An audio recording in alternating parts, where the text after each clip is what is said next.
se atreven a tratar a una mujer como si fuera una cualquiera. Así pisoteaban a la general de brigada más joven de la historia, llamándola novata, mientras el comandante de una división de élite se lucraba con la corrupción en la logística militar. Convencido de su propia victoria, firmó con una sonrisa burlona el documento que, sin que él lo supiera, sería la señal de partida para su ruina, transmitida en vivo a todo el ejército. En el momento en que bajó la guardia, detrás del informe falso se reveló el verdadero libro de cuentas, y la sala de reuniones se convirtió en un caos. En el instante en que el poder arrogante quedó atrapado en la tumba que él mismo cavó, comenzó un contraataque emocionante y catártico que superaba cualquier imaginación. Parece que por fin le pusieron una estrella a una perra callejera y ahora se cree la dueña del mundo. Esa frase, corta e intensa, se filtró por el resquicio de la puerta cerrada. A pesar de que una gruesa puerta de caoba nos separaba, el desprecio y la burla contenidos en esas palabras se clavaron en mis oídos con una frialdad glacial. Detuve la mano con la que iba a girar el pomo y me quedé allí, congelada por un instante. El calor de la ceremonia de nombramiento apenas se había disipado, y en ese momento, la única estrella sobre mi hombro, el peso de mi rango de general de brigada, se sentía inusualmente abrumador. Respiré hondo, tratando de calmar mi agitada respiración. Jefa de la Inspectoría del Comando Logístico del Ejército. Ese era mi nuevo cargo. Los medios de comunicación no dejaban de pregonar que era la general más joven en la historia del ejército, un nombramiento revolucionario que rompía el techo de cristal, pero el ambiente dentro de la institución era muy diferente. No, decir diferente no era suficiente, era abiertamente hostil.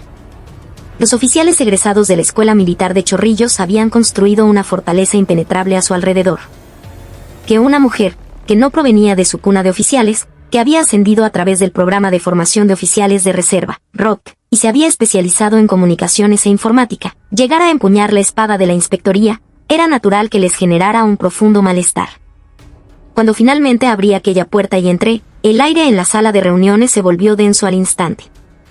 Decenas de ojos me observaban a través de una espesa neblina de humo de cigarrillo. En sus miradas, más que curiosidad, había recelo, más que respeto, un desdén palpable. Parecían llenas esperando a que cometiera un error, a que tropezara y cayera por mi propio pie. Pero yo no tenía la menor intención de cumplir sus expectativas. Era una persona que confiaba más en los datos que en las emociones, más en los números que en las personas. Esa noche, al regresar a mi residencia oficial, me senté en el sofá durante un largo rato sin encender las luces. En la penumbra, solo las condecoraciones y la estrella de mi uniforme brillaban débilmente. Lo sabía.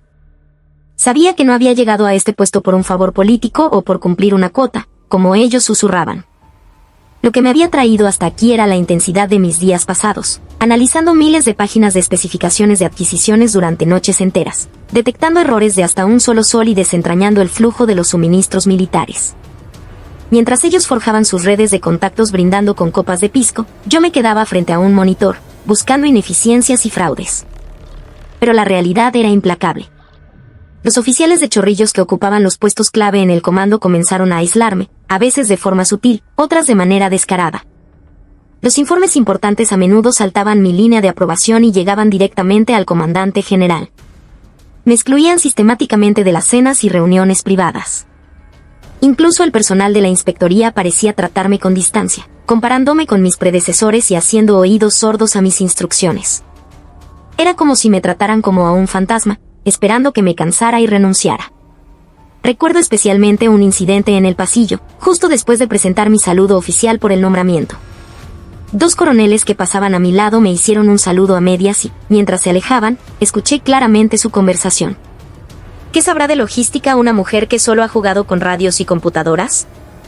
Seguramente se limitará a afirmar lo que le digan desde arriba y luego se irá.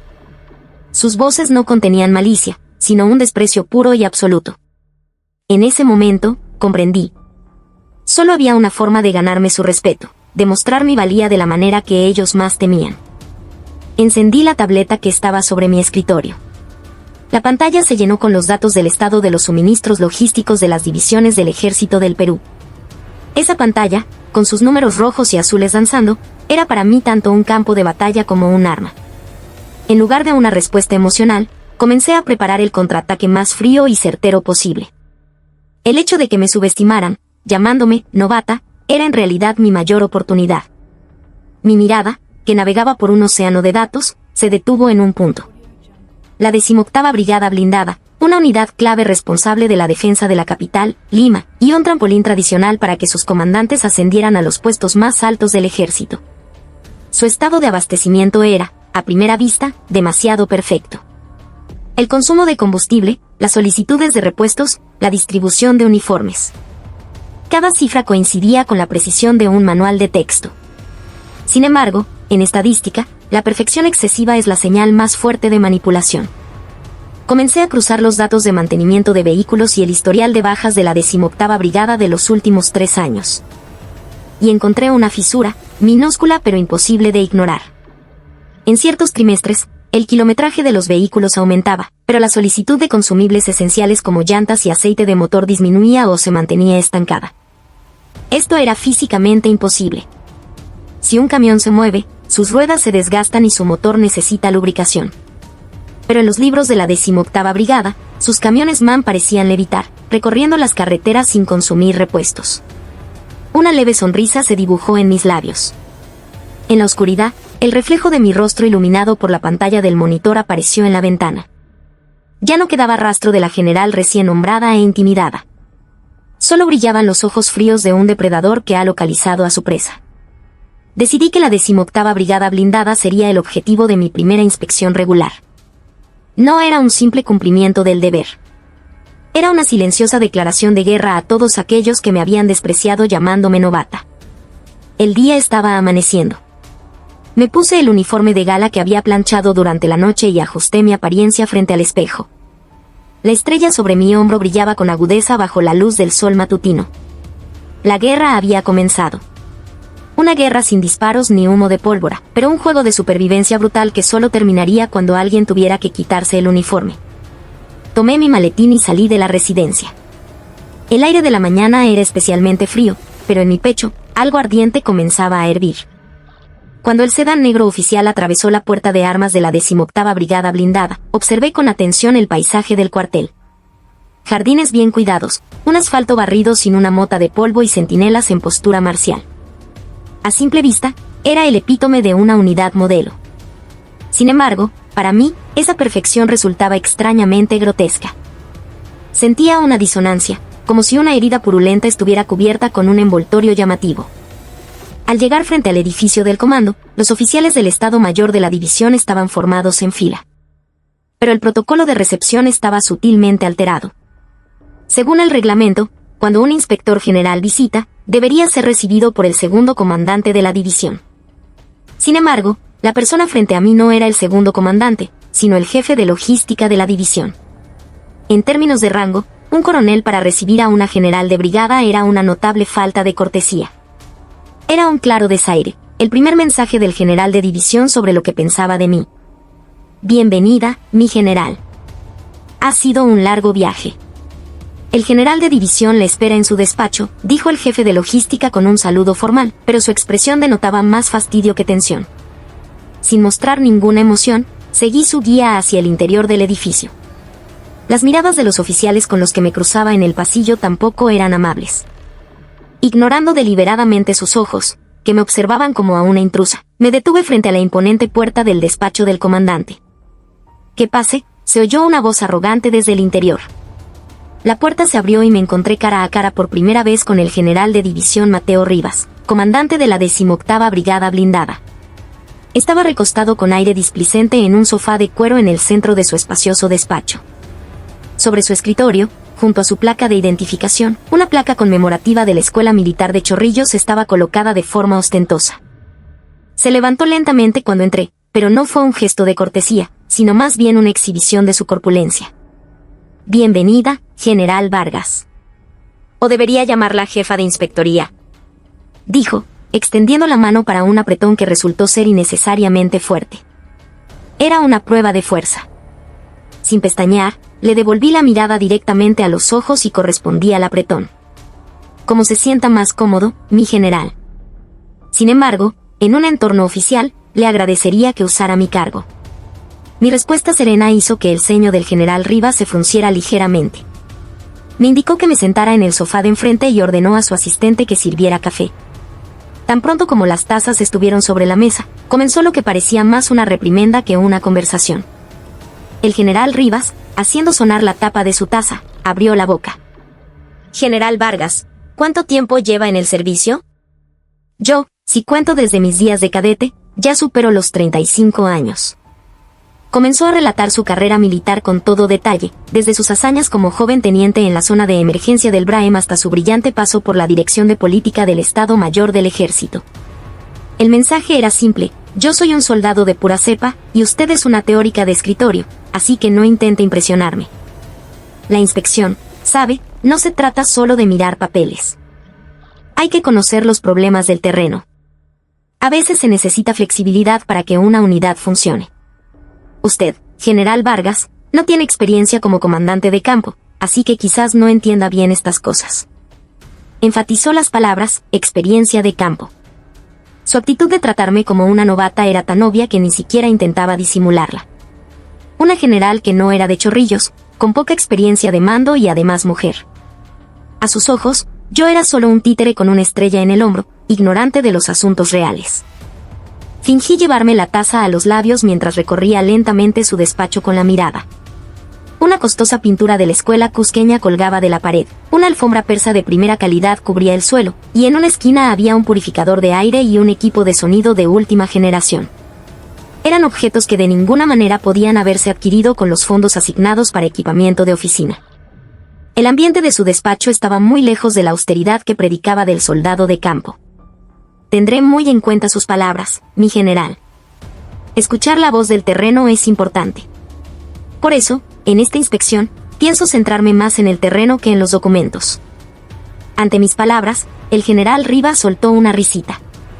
Era la expresión de alguien que escucha la promesa de un niño ingenuo. Claro, adelante. Haga su mejor esfuerzo. En mi división no encontrará ni una mota de polvo. Pero no se ensañe con mis subordinados por nada. Váyase tranquilamente. ¿Para qué crear problemas entre nosotros? Se levantó, indicando que la conversación había terminado. Era una clara invitación a que me marchara. Me levanté, saludé y me di la vuelta. Pero justo antes de salir, me detuve y lo miré de nuevo. Ah, mi general. Al entrar, noté que los pinos frente al comando son magníficos. Debe costar bastante mantenerlos. Mi comentario inesperado lo dejó con una expresión de desconcierto. Bueno, es el resultado del esmero de nuestros soldados. ¿Por qué lo pregunta? No es nada. Solo que el color de sus hojas parece muy caro. Dejé una sonrisa enigmática y salí del despacho. Al cerrarse la puerta, me pareció oír la respiración agitada del general Rivas a mi espalda. Lo que yo había visto no era un simple pino. Era el color de la tierra removida bajo el árbol y el césped recién plantado a su alrededor. Era la prueba de una reciente y costosa obra de jardinería, y en el presupuesto de logística no existía una partida para jardinería de la unidad. Eso significaba que se habían desviado fondos de otras partidas o que alguien había patrocinado la obra. Mientras caminaba por el pasillo, saqué una libreta. Anoté 2 frases: equipamiento del despacho del general y jardinería del comando. El general Rivas probablemente pensaba que me había intimidado. Pero cometió un grave error. Embriagado por su propia arrogancia, me había mostrado las huellas de su codicia, lo que nunca debería haber hecho. De vuelta en la sala de espera de la inspectoría, reuní a los inspectores que me acompañaban y les di una orden breve. A partir de ahora, vamos a cotejar uno por uno todos los gastos presupuestarios de la 18ª Brigada con el inventario físico de materiales. Nos centraremos especialmente en las partidas de combustible, mantenimiento de vehículos y gastos operativos de la unidad. Si falta un solo sol, infórmenme de inmediato. Los ojos de los inspectores se abrieron de par en par. Se dieron cuenta de que esta no sería una inspección de rutina. Miré por la ventana hacia el patio de armas. Sobre la imagen de los soldados corriendo y levantando polvo, se superpuso el rostro del general Rivas, sonriendo con arrogancia. El verdadero trabajo acababa de empezar: arrancar la máscara de esta aparentemente perfecta 18ª Brigada blindada. La sala de reuniones asignada a la inspectoría estaba en el rincón más alejado del edificio del comando. Por la ventana solo se veía la pared de un viejo almacén. Era un espacio que se sentía como un exilio. Probablemente una pequeña venganza por parte de la 18ª Brigada, pero para mí, era el entorno perfecto. Podía concentrarme exclusivamente en el flujo de los números, libre de miradas externas y ruidos. Dentro de la sala reinaba un silencio casi sofocante. Solo el zumbido del aire acondicionado y el tecleo ocasional de un teclado rompían la quietud. Frente a mí, una pila de documentos contenía el historial de operaciones logísticas de la 18ª Brigada de los últimos 2 años. A primera vista, los documentos eran la perfección misma. Entradas, salidas y existencias cuadraban sin el más mínimo error. Todas las casillas de aprobación llevaban las firmas nítidas de los responsables. Era como ver una hoja de respuestas modelo. Sin embargo, mi instinto como analista de datos no dejaba de sonar una alarma. No existen los datos perfectos en el mundo real. En el trabajo humano, siempre hay errores, omisiones o variables imprevistas. Que los libros de una organización tan grande como una división, con miles de personas en movimiento, estuvieran tan impecables, era la prueba más contundente de que alguien había manipulado las cifras artificialmente. Empecé a superponer y comparar en la pantalla de mi tableta el registro de rutas de los vehículos de la compañía de transporte con su historial de mantenimiento. Era un trabajo de análisis de la correlación entre dos conjuntos de datos a lo largo del tiempo. El área de operaciones de la 18ª Brigada es amplia e incluye terrenos montañosos escarpados, un entorno donde el desgaste de los vehículos es inevitablemente mayor que en otras unidades. ¡Qué extraño!, murmuré para mí misma. El mayor Pérez, que revisaba documentos a mi lado, levantó la cabeza y me miró. ¿Encontró algo, mi general? Mire este gráfico, mayor. Son los datos del periodo de entrenamiento en condiciones extremas del invierno pasado. Amplía una sección específica de la pantalla. En un entrenamiento de maniobras al aire libre con temperaturas que rondaban los 0 grados en las alturas andinas, lo lógico sería que las solicitudes de mantenimiento por baterías descargadas, problemas de arranque o recargas de anticongelantes se dispararan.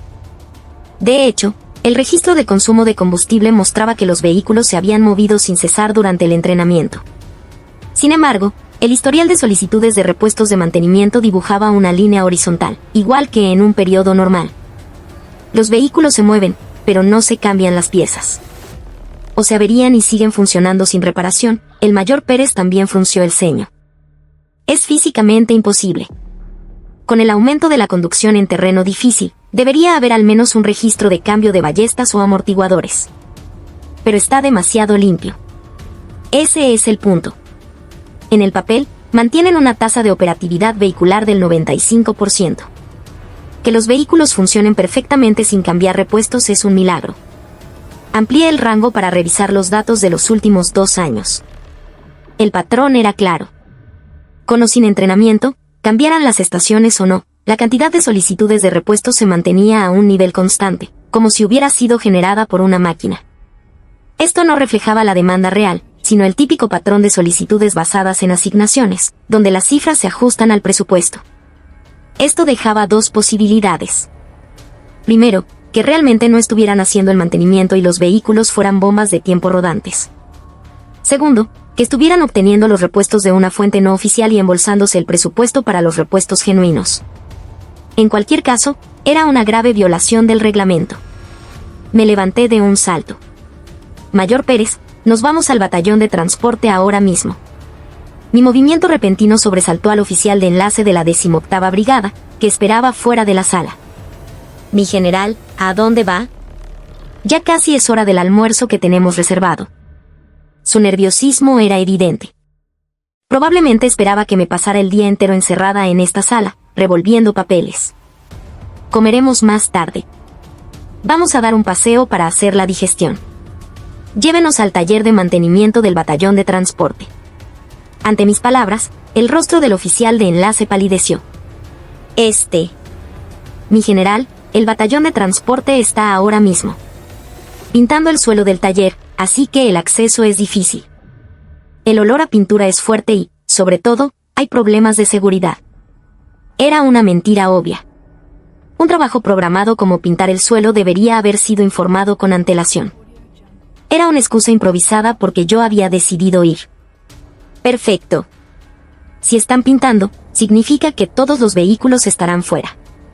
Será más fácil revisarlos sin tener que abrir cada garaje. Vamos. Corté su excusa de raíz y empecé a caminar. Vi de reojo como el oficial de enlace enviaba un mensaje de texto con urgencia a alguien. Seguramente se había declarado una emergencia en el comando de la división y en el batallón de transporte. La jefa de inspectoría va para allá.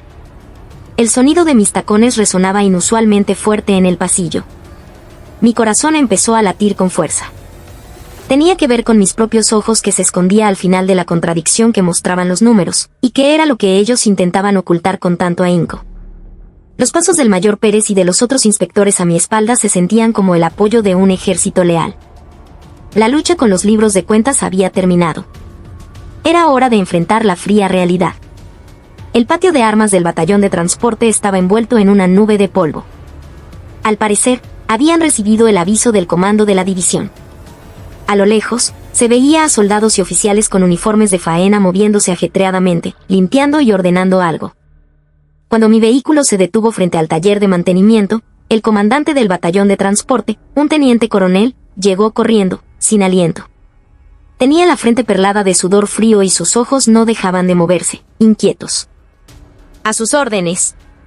Comandante del batallón de transporte, teniente coronel. César Gamarra. Jamás imaginé que la general jefa de inspectoría nos honraría con su presencia. Dijo, inclinándose exageradamente en un saludo adulador.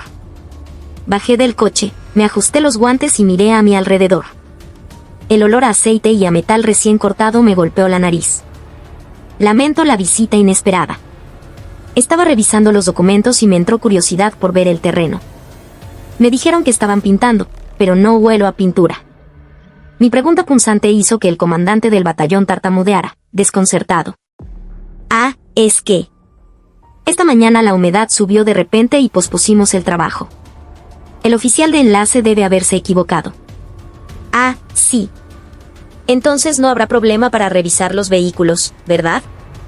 Entré directamente al taller sin esperar respuesta. Camiones de 2.5 y 5 toneladas estaban alineados como bestias gigantes. Algunos estaban en elevadores, otros con el capó abierto, eran vehículos en pleno mantenimiento. Un suboficial, que parecía ser el jefe de mecánicos, me siguió de cerca con expresión tensa. Me acerqué al camión de 2.5 toneladas más cercano. ¿Cuál es el historial de mantenimiento reciente de este vehículo? El jefe de mecánicos buscó apresuradamente en su libreta. Sí. La semana pasada se le cambió el aceite del motor y las 4 llantas, todas nuevas. ¿Nuevas? En el libro de cuentas también figuraba como nuevas.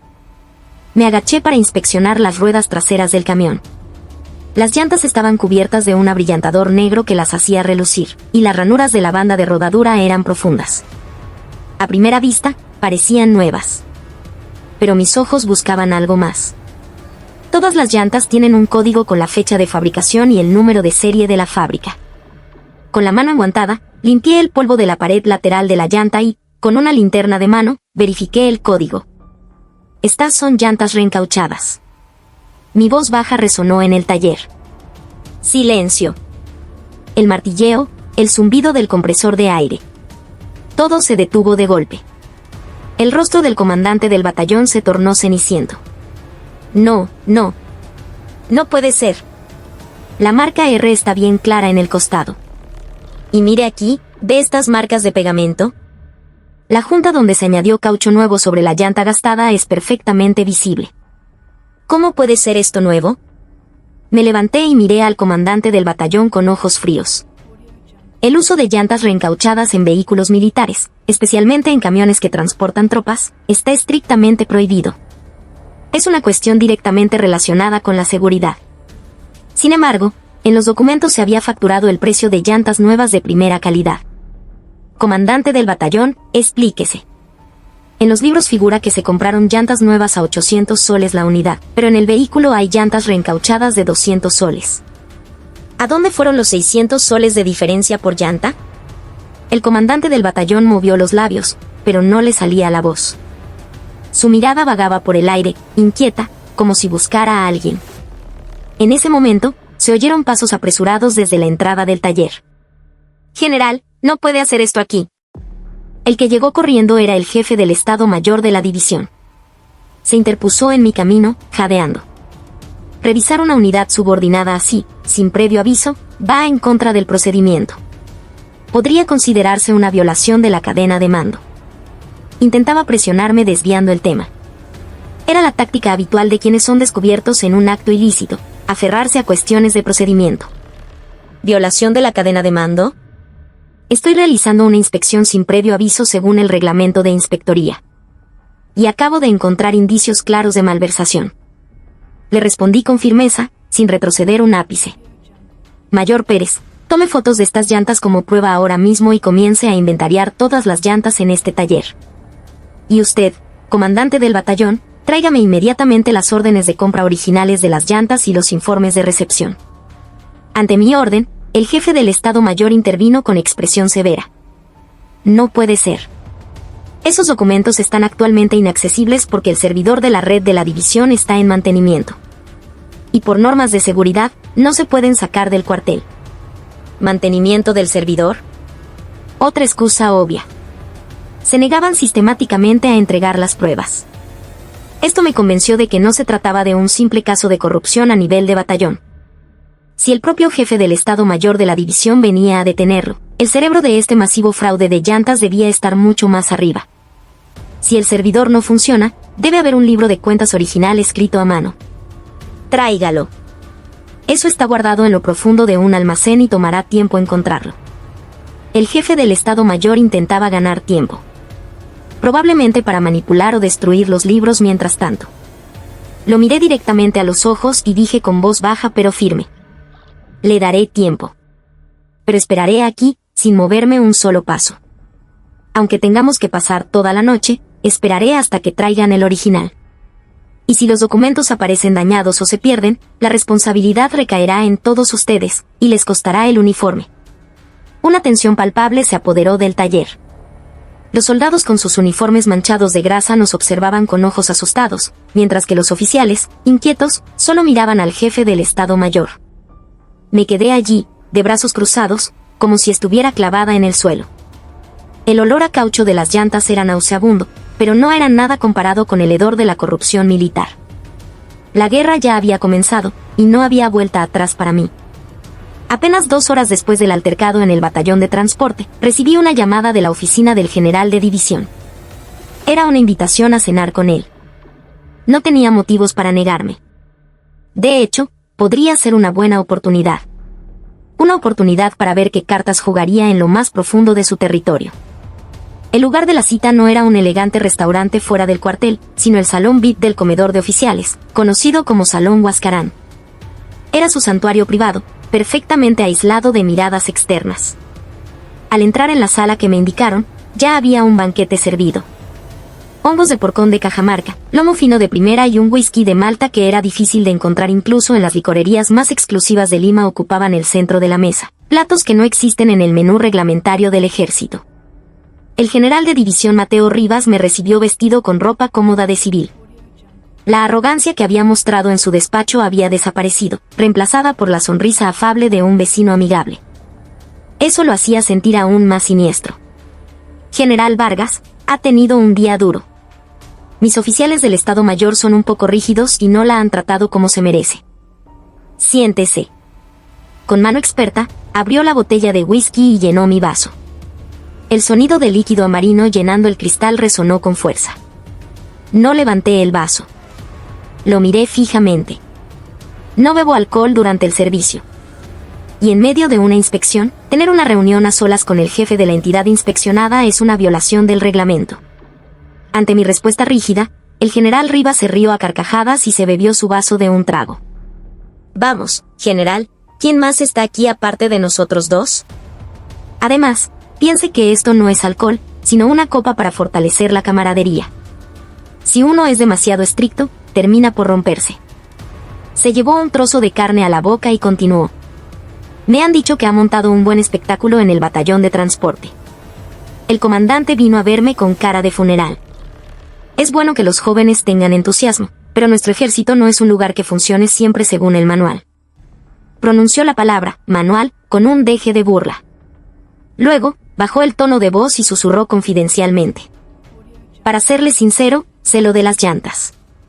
Pero el presupuesto es limitado y tenemos que cumplir con las tasas de operatividad que nos exigen desde arriba.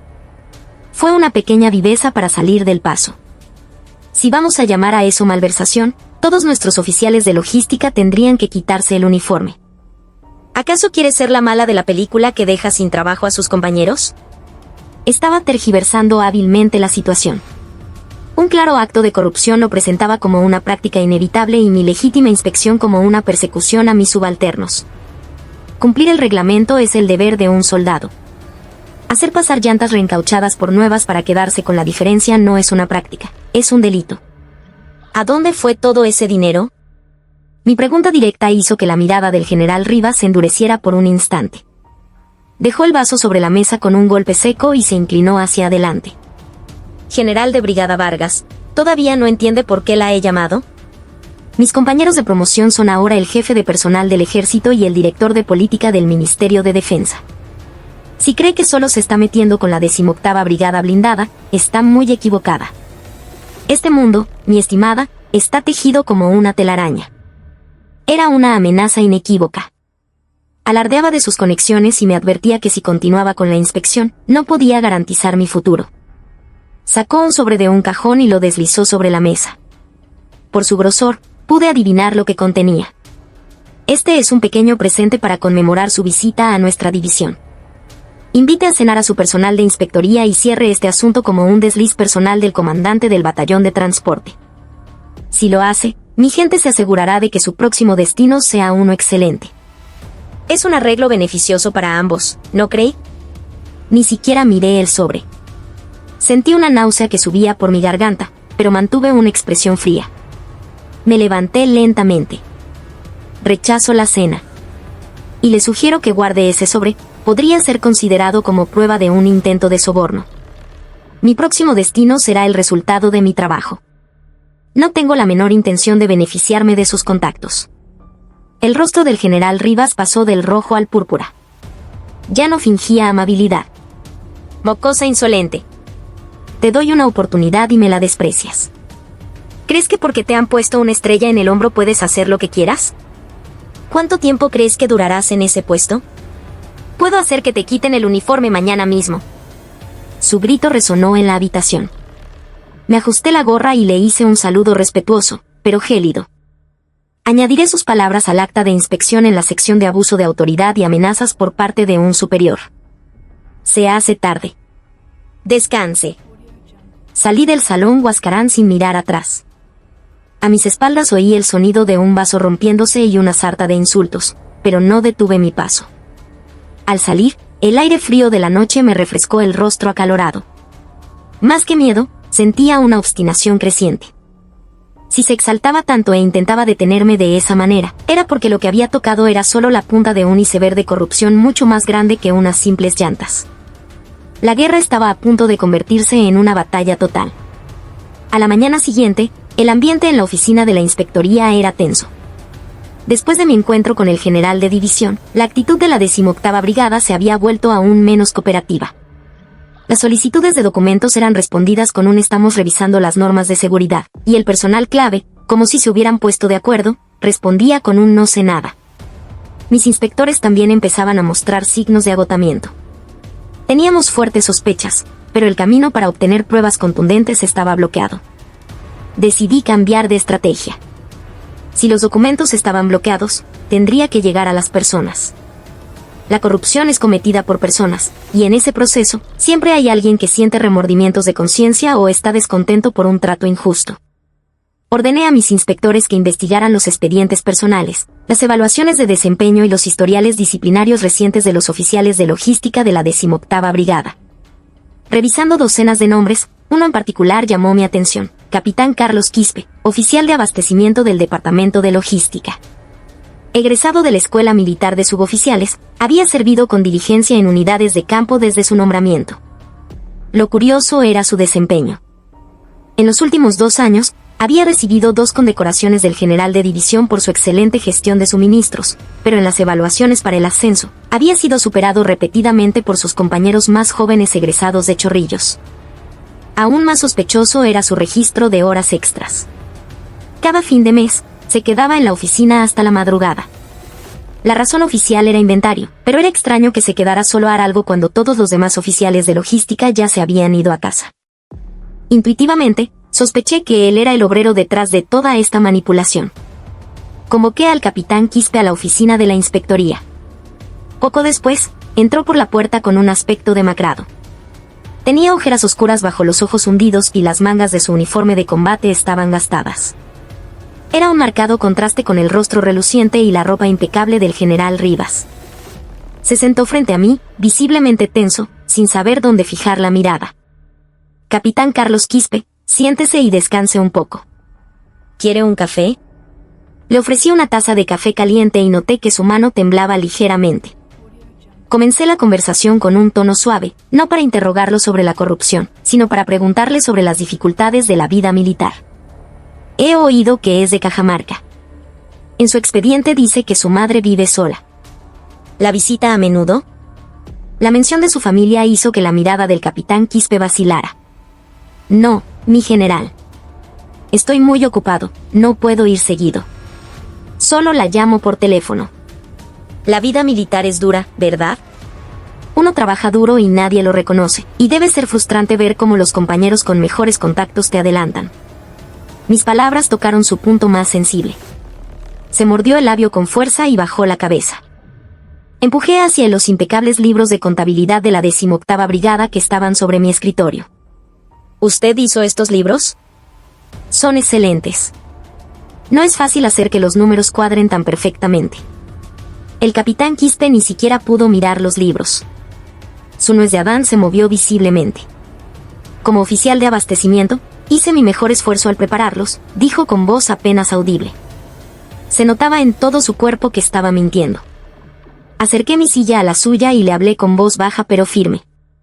Capitán, no creo que usted sea un mal soldado.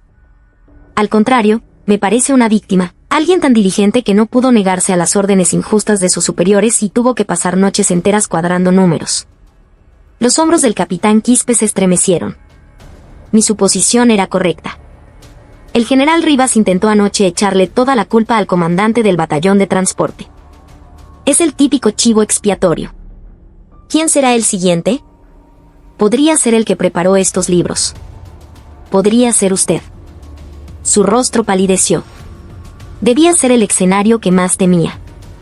Ayudar al general en su corrupción, pero con el temor constante de ser traicionado algún día. Quiero darle una oportunidad. Puede elegir entre quitarse el uniforme y ser expulsado con deshonor, o defender su última pizca de conciencia y honor como soldado. Estoy dispuesta a protegerlo. Un largo silencio se apoderó de la sala. Solo se oía el tic-tac del reloj. El capitán Quispe se cubrió el rostro con las manos. Un gemido de angustia se escapó entre sus dedos. Estaba en conflicto, debatiéndose entre el miedo a las represalias del general y el deseo de su conciencia de revelar la verdad. Después de un rato, levantó lentamente la cabeza. Tenía los ojos enrojecidos. Abrió la boca como para decir algo, pero la volvió a cerrar. Parecía que aún le faltaba valor. Pero vi algo en sus ojos. En lo más profundo de su mirada, vi que una pequeña chispa de esperanza comenzaba a arder en lugar de la resignación. Necesito tiempo para pensar, mi general. Su voz temblaba, pero era notablemente más firme que cuando entró. Asentí. Esperaré. Pero tendrá que decidir pronto. El general ya ha empezado a moverse. Después de que el capitán Quispe se fuera, miré por la ventana. Por fin había aparecido una pequeña grieta en la muralla aparentemente sólida de la 18ª Brigada. Era solo cuestión de tiempo antes de que pudiera abrir esa grieta y derribar toda la fortaleza. Esperaba fervientemente que el capitán Quispe tomara la decisión correcta. No por mi victoria, sino para salvar la carrera de un joven oficial que había trabajado silenciosamente con un uniforme manchado. A la mañana siguiente, al llegar al trabajo, la policía militar irrumpió en el comando del batallón de transporte con sirenas a todo volumen. Observando la escena desde la ventana, sentí una extraña sensación de que algo no encajaba. Era mucho más rápido que un procedimiento de investigación normal y parecía un espectáculo exagerado, como para que todos lo vieran.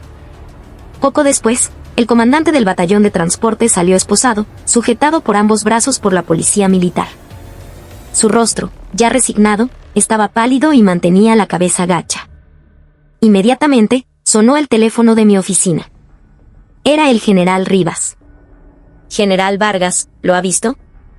Tal como usted señaló, se han confirmado las acusaciones de corrupción contra el comandante del batallón de transporte y he ordenado su detención inmediata para investigación. Como comandante de la división, me siento desolado de que un subordinado mío haya cometido un acto tan despreciable. La voz que oía por el teléfono fingía tristeza, pero por debajo se percibía un alivio que decía: con esto se acaba todo. Su intención era culpar de todo al comandante del batallón como un acto individual, mientras él asumía solo una responsabilidad moral por falta de supervisión y salía indemne. Una acción muy rápida, mi general. Pero me cuesta creer que el comandante del batallón, por sí solo, pudiera adquirir tantas llantas reencauchadas y manipular los libros de cuentas. Debe haber cómplices o alguien detrás de todo esto. Mi refutación hizo que la voz del general Rivas se volviera cortante. General Vargas, el culpable ya ha confesado. Ha admitido que lo hizo todo solo. La Fiscalía Militar también ha llegado a esa conclusión. ¿Quién es usted para cuestionar los resultados de una investigación? Déjelo ya. Seguir escarbando solo dañará la imagen de nuestro ejército. Al colgar el teléfono, apreté el puño. El comandante del batallón era el chivo expiatorio. Probablemente, el entorno del general Rivas lo había persuadido, quizás amenazando a su familia o prometiéndole un futuro seguro después de su retiro, a cambio de que asumiera toda la culpa. Si me retiraba ahora, la verdad quedaría enterrada para siempre. Convoqué a mis inspectores a una reunión de emergencia. La inspección del área de transporte quedará en espera. Observaremos el progreso de la investigación de la Fiscalía Militar. En su lugar, ampliaremos el alcance de la inspección.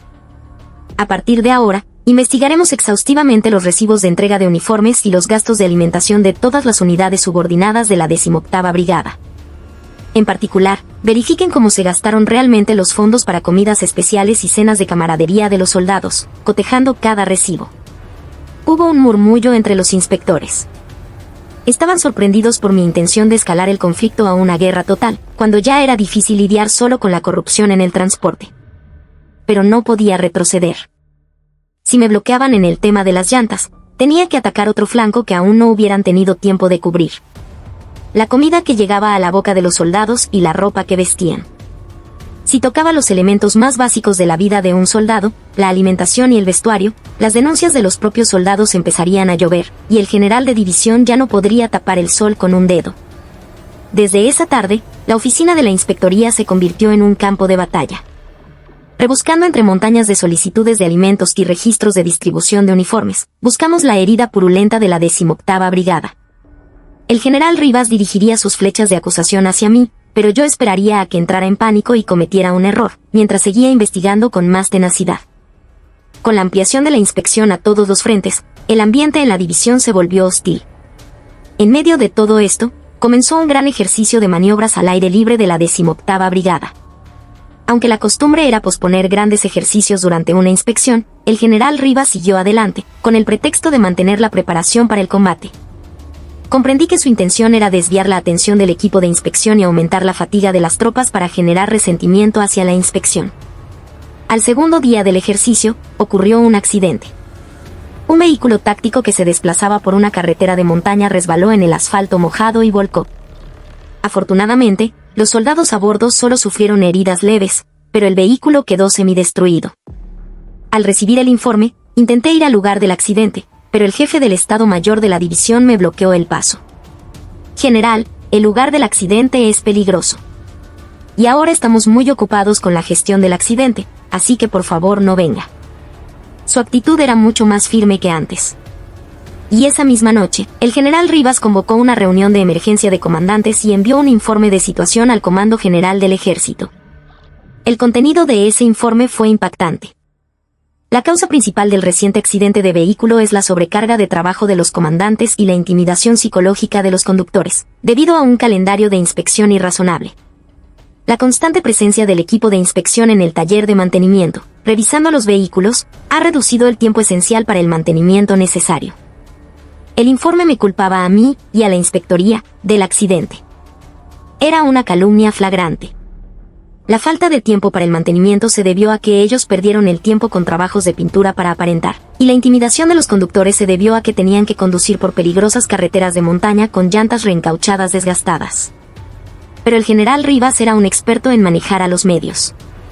En el foro de la intranet del ejército empezaron a aparecer publicaciones anónimas que decían: una inspección excesiva pone en peligro a los soldados, y, por culpa de una general de escritorio, soldados inocentes resultaron heridos. La opinión pública se deterioró rápidamente. Aumentaron las voces que pedían la suspensión de una inspección irrazonable que ponía en peligro la seguridad de los soldados. La frustración me hacía morderme los labios hasta sangrar. Intenté verificar el estado de las llantas del vehículo accidentado, pero inmediatamente después del accidente, el vehículo fue puesto bajo custodia por la policía militar y se me denegó el acceso.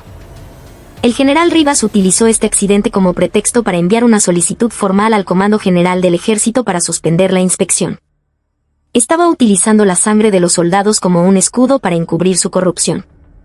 Era un acto despreciable, imperdonable como ser humano y como comandante. Desde el Comando General del Ejército llegó la orden de concluir la inspección anticipadamente y regresar. La razón oficial era la gestión del accidente y la estabilización de la unidad, pero en realidad significaba que el lobby político del general Rivas había funcionado. Incluso el comandante logístico, que me había apoyado, me llamó con voz apurada. General Vargas, esta vez será mejor que dé un paso atrás. Hay mucho ruido desde arriba. Se dice que se ha excedido en su celo y ha estropeado las cosas. Cuando incluso mis superiores de confianza me dieron la espalda, me sentí completamente aislada. El personal de la inspectoría también empezó a vacilar. Evitaban mi mirada y comenzaron a empacar sus cosas sigilosamente. El rumor de que la general novata se metió en problemas y pronto será relevada de su cargo, se extendió como si fuera un hecho.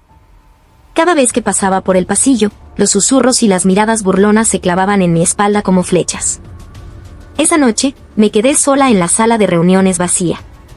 Sobre el escritorio, solo quedaban los informes de inspección sin terminar, esparcidos en desorden. Afuera llovía a cántaros, y en mi corazón también caía una lluvia fría. ¿Realmente lo que intentaba hacer era una locura? ¿Estaba tratando de romper una roca con un huevo? Me quité la insignia de general de brigada y la puse sobre el escritorio. El sonido metálico y pesado rompió el silencio.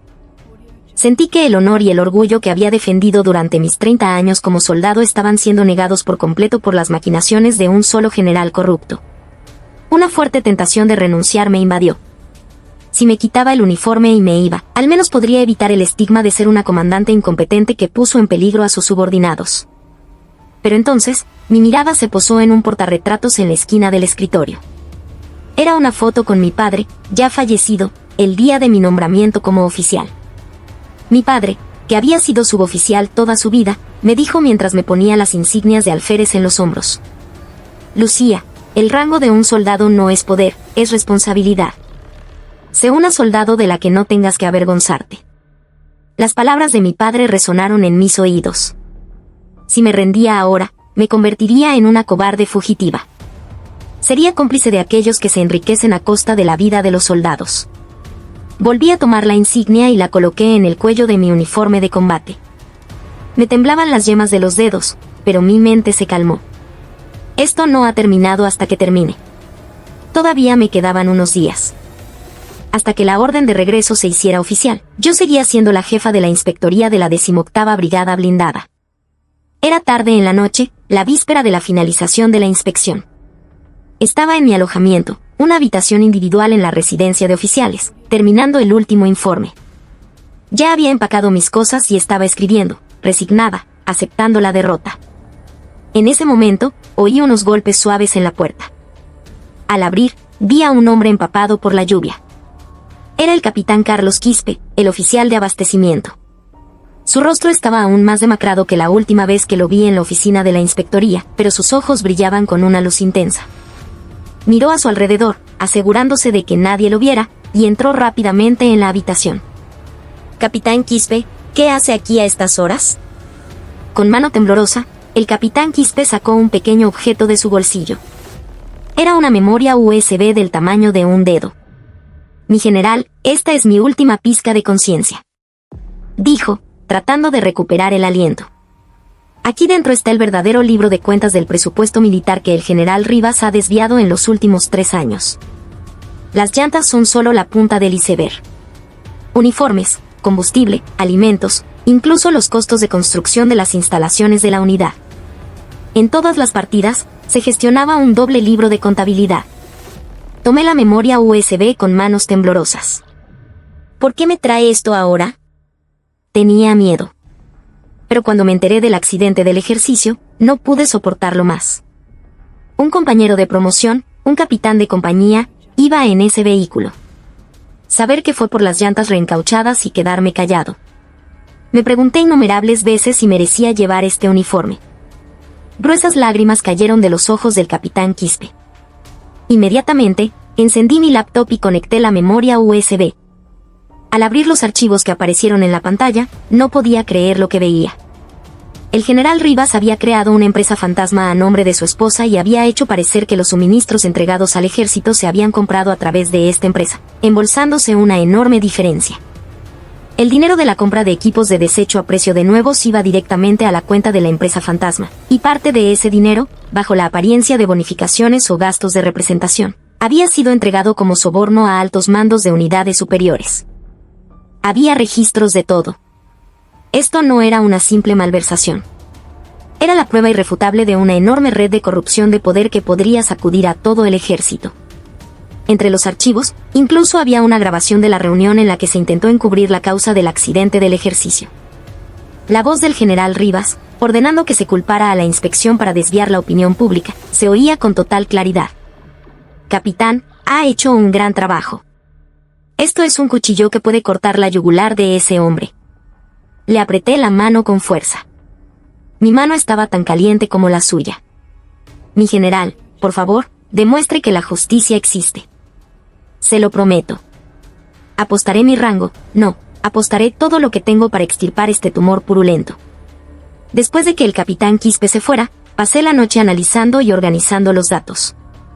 A la mañana siguiente, tendría que abandonar la división como si me estuvieran echando. Pero ahora, la situación se había invertido. Este pequeño chip en mi maletín se convertiría en una bomba de relojería mañana por la mañana. Afuera, la luz del alba comenzaba a despuntar. Era una mañana en la que sentía con fuerza el dicho de que la noche es más oscura justo antes del amanecer, y que la luz siempre llega. No dormí en toda la noche. En el monitor frente a mí, los archivos del doble libro de cuentas que me había traído el capitán Carlos Quispe y el borrador del informe falso que el general de división debía firmar estaban uno al lado del otro. Verdad y mentira. Simulaba miles de veces cómo combinar estos dos elementos para derribar de un solo golpe a un pez gordo como el general Rivas. Para bloquear completamente cualquier vía de escape, tenía que inducirlo a que él mismo se pusiera la soga al cuello. Tan pronto como amaneció, imprimí la versión final del informe de inspección.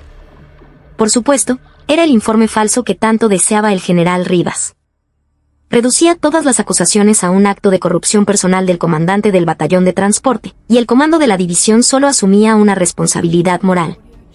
En la portada, las palabras informe de inspección regular de la 18ª Brigada Blindada, confidencial estaban impresas con claridad. Caminé hacia el despacho del general de división con pasos deliberadamente pesados.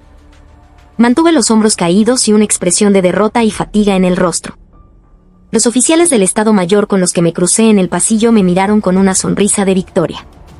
Sentí sus burlas en la espalda, pensando al final ha cedido, pero por dentro, sonreí con frialdad. Rían todo lo que quieran. Esa risa se convertirá en un grito en un instante. ¡Adelante! El general Rivas me recibió con una voz alegre, como si me estuviera esperando. Estaba sentado en el sofá de su despacho con las piernas cruzadas, leyendo el periódico de la mañana. Su actitud era de total tranquilidad. Vaya, general Vargas, tiene mala cara. ¿Durmió algo anoche? Sin decir palabra, dejé la carpeta de firma sobre la mesa. Lo he preparado según sus deseos, mi general. Siguiendo las directrices del Comando General del Ejército, esta inspección concluirá con la detención del comandante del batallón de transporte y una sanción disciplinaria leve para los implicados. Mi voz temblaba, sin fuerza. No era actuación. La rabia de tener que mirar esa cara descarada hacía que mi voz temblara. El general Rivas abrió la carpeta y hojeó el contenido. Una sonrisa se dibujó lentamente en sus labios. El informe estaba perfectamente manipulado, tal como él lo había planeado. Asintió con satisfacción. Sabía que podía contar con usted, General Vargas. No me equivoqué de persona. No sé por qué al principio fue tan inflexible, si es capaz de manejar las cosas con esta flexibilidad. Sacó una pluma estilográfica. Una Montblanc. Seguramente esa pluma, que costaba miles de soles, también la había comprado con dinero desviado del presupuesto militar. En el momento en que acercó la pluma al espacio para la firma, mi corazón dio un vuelco. Solo necesitaba esa firma. En el instante en que firmara, dejaría de ser un comandante que no sabía de la corrupción para convertirse en el autor principal de un encubrimiento organizado y de la falsificación de documentos públicos. Pero, General Vargas, hay algo que debe recordar. Detuvo la pluma y me miró. Era una expresión de amonestación. Espero que haya aprendido una lección de todo esto. El ejército no es un lugar que funcione solo con un sentido de la justicia. Hay que saber a quién seguir y ser astuto para conseguir otra estrella. Si es tan rígida como usted, es fácil romperse. Recuérdelo. La náusea subió por mi esófago, pero incliné la cabeza y respondí. Sí, mi general. Lo tendré muy presente. Si me firma, informaré inmediatamente al comando y nos retiraremos. El general Rivas tarareó una canción mientras firmaba con trazo grueso y enérgico su nombre en la línea de firma. General de División Mateo Rivas. Esas letras, a mis ojos, parecían su sentencia de muerte. Tome. Buen trabajo. Me gustaría invitarla a almorzar de camino, pero como estará ocupada, la dejaré ir. Espero que no volvamos a vernos en una situación tan desagradable. Empujó la carpeta hacia mí, como si la lanzara. La tomé y la abracé con cuidado. Sí, mi general. La próxima vez que nos veamos, la situación será muy diferente. ¿Qué ha dicho? Nada. Cuídese. Saludé y salí del despacho. Al oír el sonido de la puerta cerrándose, apreté con fuerza la carpeta que llevaba en brazos. Tenía las palmas de las manos sudorosas. Por fin. Había caído. Había entrado por su propio pie en la tumba que él mismo había cavado. Mis pasos al caminar por el pasillo eran completamente diferentes a los de la entrada. Mis hombros caídos se enderezaron y mi mirada apagada volvió a brillar con agudeza. De vuelta en la oficina de la inspectoría, di una orden breve a mi personal. No hace falta que empaquen. Preparen la videoconferencia de las 14 horas con el comandante general del ejército. Verifiquen la conexión del sistema de transmisión para que todos los oficiales de la 18ª Brigada puedan verla. El espectáculo empieza a las 2. El personal me miró desconcertado, pero abrumado por mi voz segura, comenzó a moverse con diligencia. Me recosté en mi silla y cerré los ojos. Volví a abrir el documento firmado por el general Rivas. La marca de tinta dejada por su arrogancia era nítida. El escenario estaba listo. El público se reuniría. Solo quedaba el gran final. A las 14 en punto, en la sala de conferencias de la 18ª Brigada Blindada, no reinaba la tensión, sino un aire de relajado alivio. El general de división Mateo Rivas y su Estado Mayor principal, animados por el hecho de que la inspección había concluido sin problemas, estaban sentados con expresiones tranquilas. En la gran pantalla del frente, aparecían en ventanas divididas el comandante general del ejército y los comandantes de otras unidades, conectados por videoconferencia. A continuación, informaré sobre los resultados de la inspección regular de la 18ª Brigada Blindada. Cuando subí al estrado, el general Rivas, de brazos cruzados, me miró con una expresión de satisfacción. Seguramente, no dudaba de que leería el informe manipulado que le había mostrado esa mañana. En primer lugar, la evaluación general. La 18ª Brigada Blindada parecía tener un buen estado de gestión logística en general. Hice una pausa y respiré hondo. Todas las miradas en la sala se concentraron en mis labios. Apreté el botón del control remoto de la presentación. Sin embargo, a diferencia de la aparente buena gestión, se ha descubierto una grave corrupción organizada. La pantalla cambió. No era la frase sobre la corrupción individual del comandante del batallón de transporte que el general Rivas esperaba. En su lugar, el título Malversación organizada de presupuesto y falsificación de documentos públicos bajo el liderazgo del general de división en letras góticas rojas llenaba la pantalla. La sala se llenó de murmullos al instante. Los ojos del general Rivas se abrieron como si fueran a salirse de sus órbitas. Se levantó de un salto y gritó: «Oiga, general Vargas. ¿Qué está haciendo? Esa información está equivocada. La información es correcta. La pantalla que están viendo ahora no es del servidor interno del Departamento de Logística de la 18ª Brigada, sino los datos originales de un doble libro de contabilidad gestionado por separado». Ignorando sus gritos, continué la presentación con una voz tranquila y fría. En la siguiente diapositiva, apareció un diagrama del flujo de fondos de la empresa fantasma a nombre de la esposa del general Rivas. Los detalles de la compra de llantas reencauchadas facturadas a precio de nuevas, el desvío de fondos de alimentación para crear una caja chica. Y cuánto de ese dinero se había ingresado en las cuentas a nombre de testaferros del general Rivas, todo estaba especificado hasta el último sol. ¿Qué? ¿Qué es esto? El general Rivas, con el rostro enrojecido, no pudo continuar. Las expresiones del comandante general y de los otros generales que observaban por videoconferencia también se endurecieron, llenas de asombro. El general de división ha malversado un total de 4 millones de soles del presupuesto militar en los últimos 3 años. Esto va más allá de un simple acto de corrupción. Es un acto de traición que pone en juego la seguridad y la vida de los soldados. ¡Cállese! Todo eso es falso. ¿De dónde ha sacado esa información falsa para calumniar a un honorable comandante? Saquen a esa mujer de aquí ahora mismo. El general Rivas intentó subir al estrado. Mientras los oficiales del Estado Mayor, desconcertados, intentaban detenerlo, mostré la última diapositiva. Era una comparación entre el informe de inspección falso que él mismo había firmado esa mañana y el doble libro de contabilidad que acababa de negar. Y al lado, la onda de sonido de la grabación en la que ordenaba que se culpara a la inspectoría del accidente del ejercicio. El general de división, temiendo que se descubriera su corrupción, intentó incluso manipular la causa del accidente ocurrido durante el ejercicio.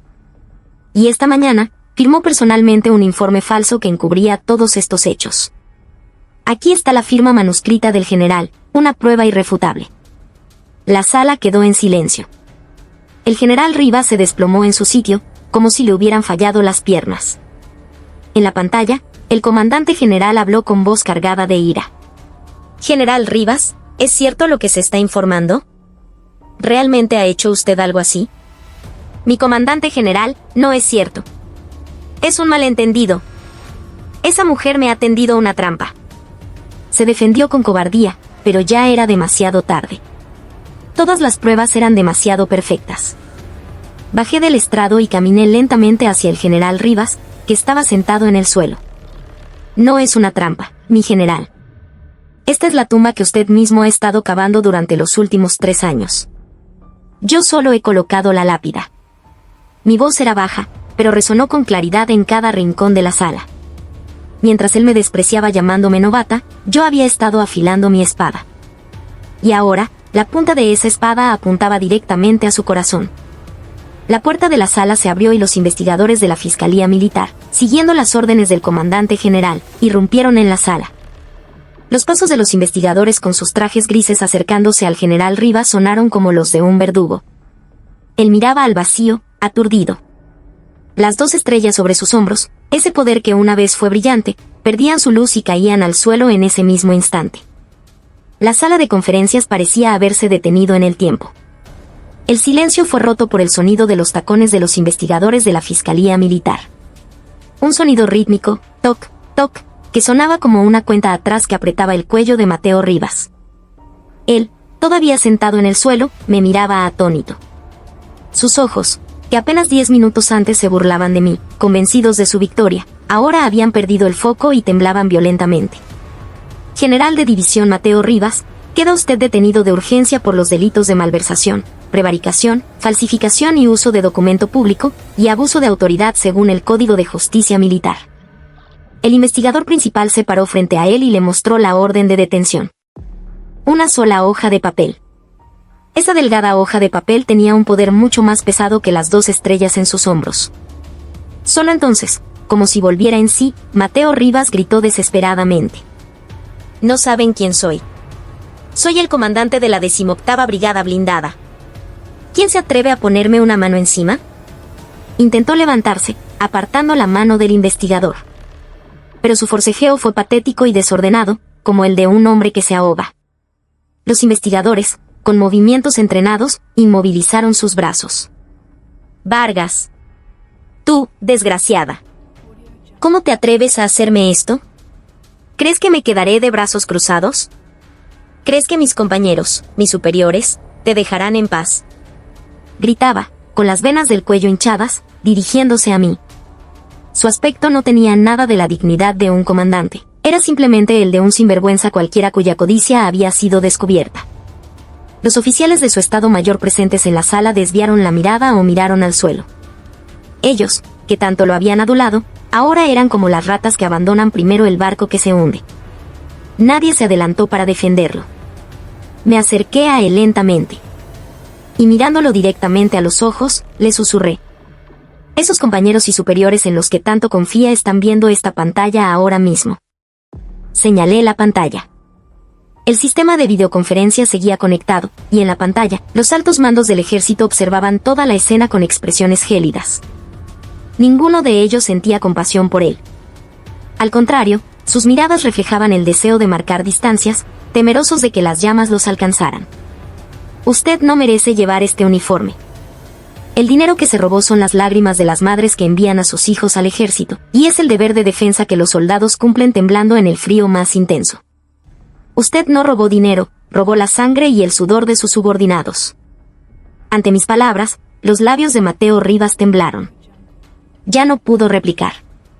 Un investigador le colocó unas frías esposas de metal en las muñecas. El sonido metálico resonó en la sala, cortando el aire. El camino mientras se lo llevaban pareció increíblemente largo. A su paso por los pasillos, soldados y oficiales salían a observar la escena. Ellos, que normalmente habrían gritado un saludo enérgico al paso del general de división, ahora guardaban silencio. Ese silencio era más pesado y afilado que cualquier acusación, y se clavaba en su espalda. Al pasar frente a su despacho, se detuvo por un instante. Ese espacio donde había reinado como un rey, esa guarida que había llenado con todo tipo de lujos, ahora era la escena de un crimen, acordonada con una cinta amarilla. Dejó escapar un profundo suspiro y bajó la cabeza. La insignia de general de división en su hombro brillaba bajo la luz fluorescente, pero esa luz ya no era un símbolo de gloria, sino de vergüenza. Desde la ventana, observé cómo lo subían a un vehículo de transporte de detenidos. La lluvia había cesado y los rayos de sol se filtraban entre las nubes. Pero mi corazón no estaba del todo tranquilo. Había eliminado un mal, pero sentía el pesado deber de sanar las heridas de la organización y de las personas que habían quedado dañadas en el proceso. El trabajo apenas comenzaba. Inmediatamente después de la detención de Mateo Rivas, la Fiscalía Militar procedió a registrar su residencia oficial y su oficina secreta. Como jefa de la inspectoría, acompañé el registro. Quería ver con mis propios ojos la realidad de la corrupción que había descubierto y cerrar el círculo. La residencia del general de división era el colmo de lujo. Al entrar, lo primero que se veía eran muebles importados de alto costo y obras de arte. Mientras los soldados vivían en barracones con casilleros viejos y moho en las paredes, su comandante vivía aquí como un noble de la época virreinal. Cuando los investigadores movieron una estantería en el estudio, apareció una caja fuerte oculta en la pared. No conocemos la combinación, tendremos que forzarla. Un investigador trajo equipo especial y comenzó a cortar la puerta de la caja fuerte. Saltaban chispas y el olor a metal quemado llenaba el aire. Poco después, con un fuerte estruendo, la gruesa puerta de acero cayó. Los investigadores que miraron dentro contuvieron la respiración. Dentro de la caja fuerte, fajos de billetes de 100 soles estaban apilados como ladrillos. A su lado, lingotes de oro brillaban, y docenas de libretas de ahorro a nombre de testaferros y sellos estaban esparcidos por todas partes. A simple vista, había varios cientos de miles de soles en efectivo. Este era el precio de las vidas de los soldados, canjeado por llantas reencauchadas. Era el pago por la carne que se quitaba de los platos de los soldados. Esto no es todo. Revisen debajo del colchón de la cama del dormitorio principal. Siguiendo mi consejo, los investigadores levantaron el colchón y de allí también cayeron fajos de billetes. Cada rincón de la casa era prácticamente una caja fuerte para esconder dinero. La familia de Mateo Rivas, presente en la escena, estaba sentada en el sofá, llorando desconsoladamente. Seguramente no ignoraban el origen de ese dinero sucio. Ahora estaban pagando el precio por haber disfrutado de una riqueza que ocultaba una verdad repugnante, una verdad que habían elegido ignorar. Tomé una agenda que estaba sobre el escritorio del estudio. La portada estaba en blanco, pero al hojearla, me di cuenta de que era el libro de sobornos de Mateo Rivas. Estaba meticulosamente registrado, en clave, a quién, cuándo y cuánto había entregado. Con quién había jugado al golf y qué tipo de agasajos había ofrecido. 5 de octubre, General K del Comando. Apoyo 30.000. 12 de noviembre, General P de Política. Agasajo, golf y regalo.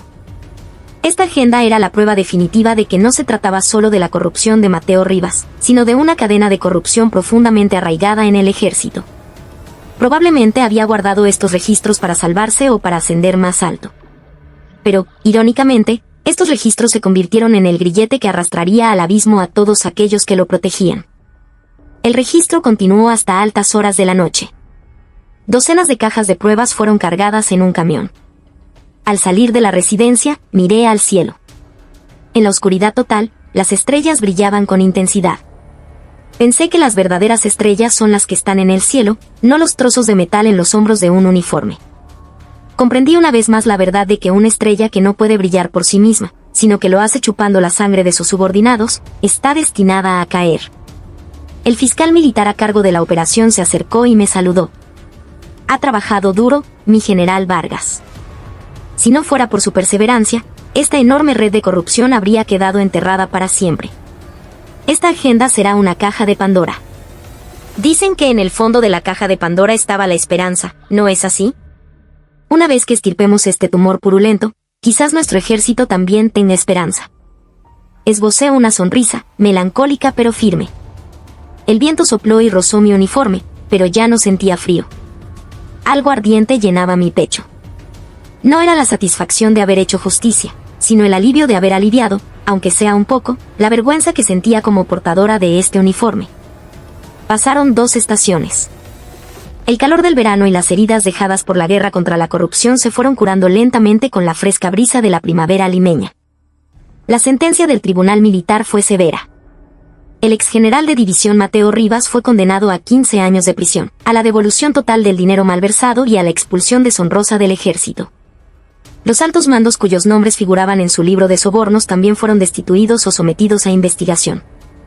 Los periódicos no dejaban de publicar titulares sobre el mayor caso de corrupción militar desmantelado en la historia del ejército, y mi nombre siempre aparecía en el centro de la noticia. La General de Hierro, azote de la corrupción militar. Epítetos abrumadores se añadían a mi nombre. Pero la noticia que yo más esperaba era otra. Era la decisión sobre el capitán Carlos Quispe, el denunciante. Afortunadamente, el tribunal tuvo en cuenta su denuncia voluntaria y su cooperación en la investigación, y en lugar de una sanción penal, le impuso una suspensión de 3 meses y un traslado a otra unidad. Su carrera militar no había terminado. Una tarde soleada, visité la unidad a la que había sido trasladado el capitán Quispe. Acababa de desempacar sus cosas. Al verme, corrió hacia mí sorprendido y me saludó. A sus órdenes, mi general Vargas. ¿Qué la trae por aquí? Su rostro ya no era el demacrado y sombrío de antes. Aunque su rango era el mismo, sus ojos eran claros y llenos de vida. Era la mirada que solo puede tener un soldado honesto. Estaba de paso y quise saber cómo estabas. ¿Qué tal la nueva unidad? Hay dificultades, pero mi conciencia está tranquila. Ahora duermo con las 2 piernas estiradas por la noche. Y lo más importante, no siento vergüenza frente a mis soldados. Sonrió abiertamente. Al ver esa sonrisa, sentí que el último peso que quedaba en mi corazón se desvanecía.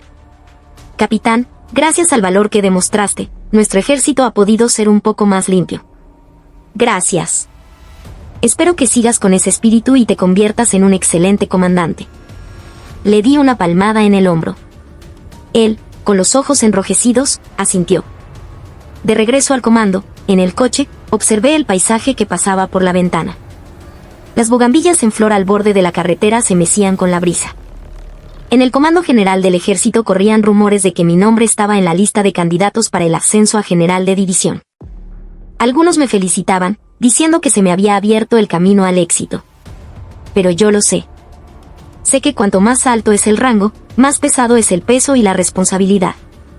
Y que esa estrella no es un adorno que brilla en mi hombro, sino el ojo de un vigilante que debe iluminar los lugares oscuros y encontrar la podredumbre. Al llegar a mi oficina, me recibieron nuevos informes de inspección apilados sobre el escritorio. El informe sobre el estado de gestión de materiales de una brigada de ingeniería en la selva. Era hora de comenzar de nuevo la batalla con los números, el escondite con la corrupción invisible.